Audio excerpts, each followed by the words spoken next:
delivered me with new cheap content for lots of views. New Undertale Newsletter. Today, many good children go around their neighborhood to gather gifts and sweets. You, however, have grown tired of the familiar faces and familiar candies, filled with the desire for something new, and you strike out for the strange house on the hill that no one dares approach. You reach through the door. Trick or treat. Why does this read like a freaking green text story on 4chan? A white paw extends out from the small mail slot. Huh? Instead of candy, we're given some kind of letter? It seems to be addressed to me directly. Super Kirby! Real. No way. Me, the real me. This must be a mistake. This isn't edible at all. You figure this would end the adventure with a bag full of pizza. In a flight of anger, you throw open the door and something terrifying was standing in the doorway. From somewhere, you heard a voice. Hey, Super Kirby! The letter you were holding, it looks very much like a news, doesn't it? Yo, Papyrus with the cape. I like how Sans is just his regular sprite. They didn't even bother giving him anything new. But this is strange, because this is actually on an alternate account because my Gmail was so full I couldn't sign up for the newsletter, so it still has my regular name. That's kinda creepy. It should say something else. Toby knows. This is a personal letter directed directly to me. That's too many directs. Although it's smaller than normal, I guess it's also scary. What? Sans is still not wearing anything. Chapter 3 progress. Chapter 3 is pretty much complete. There will be essentially no more changes to dialogue or gameplay from here. I doubt that. Hooray! On my birthday, a friend came over to my house and played the whole thing. It was very gratifying to see them laugh at all the stupid jokes we've labored over for years. It took a long time to get here, but now it feels like everything will be downhill. After they completed it, I asked, did anything seem complete? And they mentioned, the bullets seemed kinda hard. Ooh. Obviously, releasing a game takes more steps than just finishing the gameplay and graphics, but people have already transitioned back into working on Deltarune Chapter 4. Everyone is excited. Oh my goodness, everyone is Sans to work on the next part. It's that freaking trailer again. When we started Chapter 3, to be honest, it took a lot of trial and error to figure out how it would work. But with Chapter 4, I feel very confident in how we can progress. Toby Fox has now twice given us free Sans Tail sprites.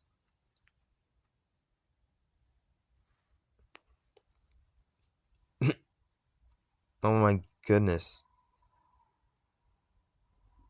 I don't know what I'm looking at. This is just free Underswap and Delta Swap, whatever AU sprites. Toby, you're just giving it to us all. But anyway. So now that Chapter 3 is near completion, I think it would be a good time to rediscuss how we will release Deltarune for purchase. My original plan was to release Chapter 3, 4, and 5 together. However, things are changing. However, the finish line of Chapter 5 is still pretty far off. I don't think anyone wants to wait that long. Especially me. I am so glad for this. I think that if you're going to make a chapter-based game, you should release them chapter by chapter, so people will have, hype and, cliffhangers to be left on and just go what the frick? Because if Deltarune Chapter 3 was, and all the rest of Deltarune was immediately after Deltarune Chapter 2, there would be no, is Chris the Knight debates? We would just know the answer already. We wouldn't, who is the Knight has got to be one of the most fun topics of Deltarune discussion, and we wouldn't have that if the whole game was released all at once. Anyway. So new strategy. No more waiting for Chapter 5. We're going to focus on putting Deltarune out for purchase once we finish Chapter 4. That should make everything a bit more reasonable. Chapter 4 already has a substantial amount of cutscenes and enemy work done. I also hired new producers whose entire job will be to speed up the overall game development for future chapters, so I feel very optimistic about the next steps of this project. That being said, though, I think I'm going to pause on more detailed development updates for now. Instead, I'm appearing in your room tonight. No, you're not. Shut up. Oh. An unwanted idiot has joined the fray. Indeed, I have. That being said, though, I think I'm going to... Oh, yeah, I said that already. Let you guys know if indie development is coming close to completion or if something funny happens. I think something funny happened. That's what funny. It's weird because some of them have just the clothes and some of them keep, like, parts of their body. Like, Undyne's hands are still Mew Mew's hands. That's weird. Just more free AU sprites. Alright, back to Halloween. Ready for a scary fact? Halloween is technically the 5th anniversary of Deltarune. That was scary, wasn't it? For this special day, I've interviewed the development team of Deltarune Chapter 2. Let's reminisce on some of the standard memories about developing the game. Who is this, peoples? These are the developers that we've never known the names of. Scoot. Okay, we're finally knowing the names of Deltarune's development team. Fred Wood, a game developer from San Antonio, I said that wrong probably, TX, joined early in Chapter 2, mostly handled overworld stuff. Gene Canales, a game developer of Souls-like platformers, oh that's cool, handles all the battle stuff besides bullets, and some bullets. Joined a few weeks after Fred. Texie Derby, also known as Juju, not Juju Adams. I don't know who Juju Adams is. Handled the bullets for Chapter 2, now does a variety of things. Chess, just chess itself. I guess the chess theory was correct, because see, chess itself is working on the game. A career streamer and hobby game dev who's been acting as a sort of Toby's little helper since Undertale's development. What does that even mean? Shut up. What was the first thing you worked on in Deltarune? Fred, I can say the second thing because it was the Newbert room. On the second day of work, I put together the room where you meet Newbert for the first time. I had no context for who he was, but I loved him. So everyone loves Newbert now. Gene made the Giga Queen encounter. I spent the first 2 weeks programming and designing the boss with Toby, playing Super Punch-Out and fighting people on the street for experience. Taxi had joined the core team very early, so I actually working on developing bullet chapters before Chapter 2's development started proper. Few things have not even been shown yet. The first thing I did for Deltarune was, I think, the original Dark World sprites for Chris and Susie in Chapter 1. They had done character design part. Only the sprites existed at that time, the Light World ones. Toby wanted me to make some basic Dark World sprites for Temmie to work from. Like, oh my goodness, that looks terrible.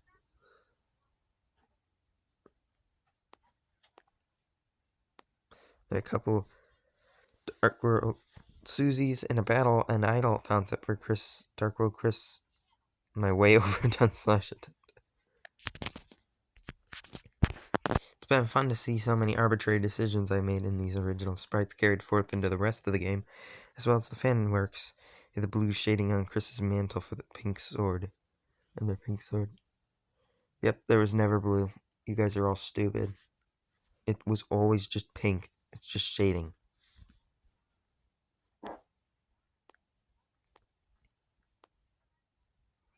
One of my favorite bits to work on in Chapter 2 is all the vase shenanigans. The vases on the wheels, Susie kicking vases, and especially the vase race. I think making it to the end of the vase race without dropping it was one of the hardest and most satisfying things in the game. And redesigning and testing the layout in the room just felt just possible with delightful balancing of its own. There's so many, but my favorite might be Spamton Neo get angry when you use a certain cheat. Spamton's press F1 for help. This line of text was already put in, but when discussing the battle, Toby remarked that we should make F1 actually do something. I immediately had the idea of a little Spamton cherub that comes down and heals you, and I proposed it to Toby. I got the okay and then animated it, coded it, and implemented it all by myself. I never expected it to be so popular. The banana. No, not the banana. my favorite actual thing. Well, I don't. I have it flat out, but I say that it had a hand in the return of a real original in chapter 2. Wait, is this clickable? No, it's not. Any fun memories working with Toby? Banana. Shut up. I got to learn a lot of things about game development and working on a lot of insight. You know, work to help me become a much better programmer. My least favorite thing was when you decided all your quick design notes that will be sent in the Joker Man font in bright, illegible colors.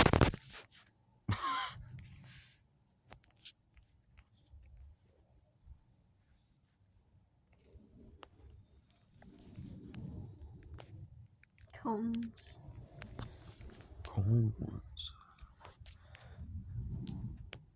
That wasn't all of them, just a little bit.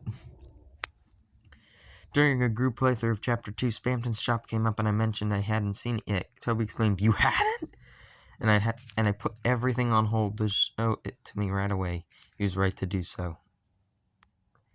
When Toby needs to explain the plot of Chapter to us rather than giving us each a skim of a written plot summary, he'd basically act out a live radio drama of the entire chapter himself.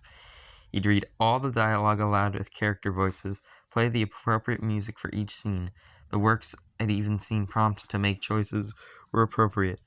Truly the optimal experience for the story of Deltarune. Someone needs to go make that right now.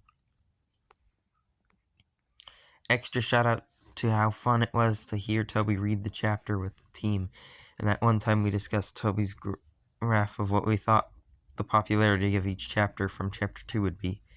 Can I change my answer to Toby reading the chapter? Favorite character to make things for in the game? Spamton Neo. I specifically remember trying to balance Spamton Neo's beepies attack forever. I would send videos to Toby Fox for feedback, and I would only have to tweak it over again. I worked so hard on the attack that I dreamt of Peepus in my sleep. This wasn't even in the game. In fact, this isn't even new attack. Skawa was gonna have to make a freaking new video or something because we got even more unused attacks making a return. This isn't even in the files. And also the Peepus isn't blue, that's strange. I got really attached to working with Noelle through the Cyber City, through many of the mouse trials and tribulations. Some of the mouse puzzles were difficult to implement, but they made me all stronger having done them. Gotta say rules. I did the bullets, but taking a lot of different Thrash Machine parts into account was fun. All the little details for getting hit by the Duck Machine's attacks were mine too. Noelle and her monologue come a very close second. Queen, awesome woman. I got to do a few cutscenes involving her. I was also in charge of the battle sprites of the Giga Queen fight. There's a couple mock-up gifs I made while working on those. Early mock-up with 99999 frames of animation. Having fun testing out Queen's hand slam frames. I don't think this is even in the game.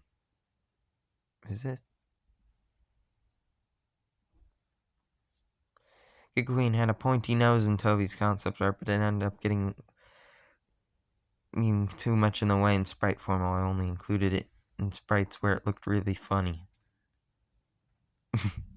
Yep, there it is. Yeah, I kind of forgot about that. My favorite glitch during development was that when you ate moss with Susie next to the dumper and then talked to the dumpster, you get a powerful item that you weren't supposed to get. It took a surprising long time to figure out why. Moss is powerful.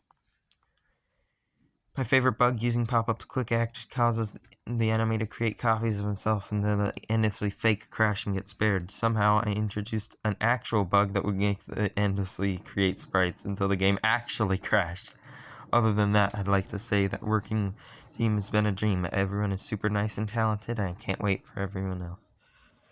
This is somewhat common knowledge, but while we were working on the early version of Queen Fight and Toby's birthday, I sent a very peculiar bug report. We never fixed it.